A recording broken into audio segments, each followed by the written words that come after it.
Film की शुरुआत में स्कॉटलैंड की पर्वत श्रेणी के अद्भुत और मन को मोह लेने वाले दृश्य, जिनमें ऊंचे ऊंचे पहाड़ और खूबसूरत वादियां दिखाई जाती हैं।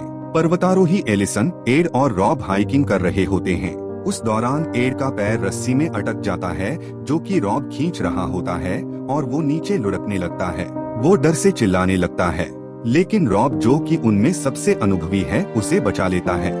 शाम को वो अपने दोस्तों जेनी और एलेक्स के साथ उनके घर पर मिलते हैं। चढ़ाई और लंबी पैदल यात्रा के लिए वो अपनी यात्रा शुरू करते हैं और दोपहर के भोजन के लिए विश्राम करते समय एड को कुछ धीमी आवाजें सुनाई पड़ती हैं। वह अपने साथियों को बुलाता है जो मजाक समझ रहे थे। फिर एलिसन उसके पास जाती है और उसे भी आवाजें सुनती हैं, जो हेल्प के लिए पुकारते किसी छोटे बच्चे की आवाज थी जो एक पाइप से आ रही थी। उन्हें जमीन में एक छोटे से कक्ष में जिंदा दफनाई गई एक लड़की एना मिलती है, जो कि बहुत डरी हुई थी। वे उसके साथ बात करने में असमर्थ हैं, क्योंकि वह अंग्रेजी नहीं बोल सकती। एड का अनुमान है कि वह क्रोएशियाई भाषा बोल रही है। वो निर्णय लेते हैं कि उन्हें उस लड़की को सुरक्षित स्थान पर ले जाना है। एलिसन और रॉब मदद लाने के लिए निकटतम गांव का शॉर्टकट रास्ता अपनाने का निर्णय लेते हैं, लेकिन इस रास्ते से सफर करना काफी मुश्किल है। डेविल्स ड्रॉप नामक एक ऊंची चट्टान से नीचे उतरने के दौरान एलिसन पहले उतरने का फैसला करती है, लेकिन आधे रास्ते में उसकी रस्सी खत्म हो जाती है। अब रॉब नीचे जाना शुरू करता है, लेकिन रॉब की रस्सी टूट जाती है, जिससे गिरकर उसकी मृत्यु हो जाती है। एलिसन पर भी पत्थर गिरने लगते हैं और एक पत्थर उसे लगता है और वो गिर जाती है। चट्टानों और पेड़ों से टकराते हुए नीचे पानी में गिरती है और बच जाती है, जहां उसे पता चलता है कि रोप की रस्सी काटी गई है। किसी को चट्टान के ऊपर देखकर यह स्पष्ट हो जाता है कि वे उन्हें मारने की कोशिश कर रहे हैं, जिन लोगों ने एना को कैद किया था।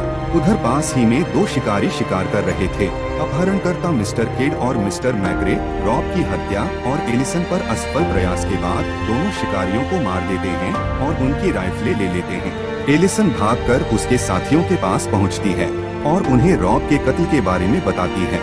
उस दौरान जेनी को एक गोली लगती है और वो बहते हुए पानी में एना के साथ गिर जाती है और नदी की तेज धारा में दोनों डूब जाती हैं। गिर जाने के बाद एना लगभग डूब चुकी थी, जहां उसे आखिर एलिसन द्वारा बचाया जाता है। अपहरणकर्ता उन पर गोलियों की बारिश कर देते हैं और वो भागना शुरू कर देते हैं। उनसे बचने के दौरान एड की टांग में गिरकर चोट लग जाती है। जब उन्हें लगता है कि अपहरणकर्ता उन्हें पकड़ लेंगे, एलेक्स कंबल में लिपटे एक बैकपैक को पकड़कर उल्टी दिशा में दौड़कर दोनों का ध्यान भटकाता है, जिसे वे गलती से एना समझ लेते हैं। वह उसका पीछा करते हैं और उसे गोली मार दी जाती है।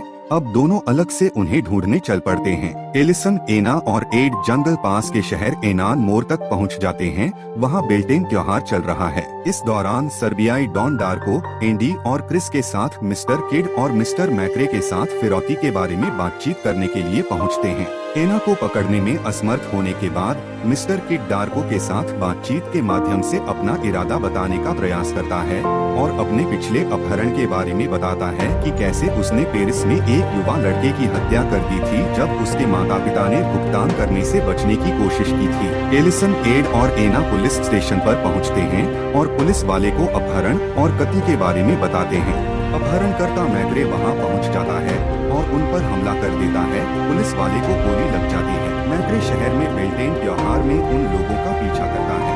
जैसे ही बचे हुए पर्वतारोही भागते हैं, क्रिस गलती से एड को अपहरणकर्ता समझकर उसे गोली मार देता है और मिस्टर मैग्रे उसे गोली मार देता है और उसकी गन ले लेता है, लेकिन मरने से पहले वह एंडी को सूचित करने में सफल हो जाता है कि अपहरणकर्ताओं के पास अब एना नहीं है। डार्को मिस्टर किड पर हमला कर देता है, पर वो पैसों का अटैची लेकर भाग जाता है। एड को खत्म करने के बाद मिस्टर मैग्रे एलिसन और एना का पीछा करते हुए एक स्थानीय घर में चला जाता है और घर के मालिक को भी गोली मार देता है।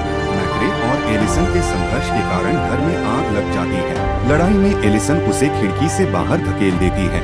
फिर अग्निशामकों द्वारा बचाकर उसे एम्बुलेंस में अस्पताल ले जाया जाता है और एना उसके पास ही रहती है। मिस्टर किड फिरौती की रकम लेकर लगभग भाग निकलने लगता है, लेकिन एंडी उसे पकड़ लेता है और सर्बियाई युद्ध का अपराधी मिस्टर राकोविच के सामने लाया जाता है, जो डार्को का बॉस और एना का पिता है।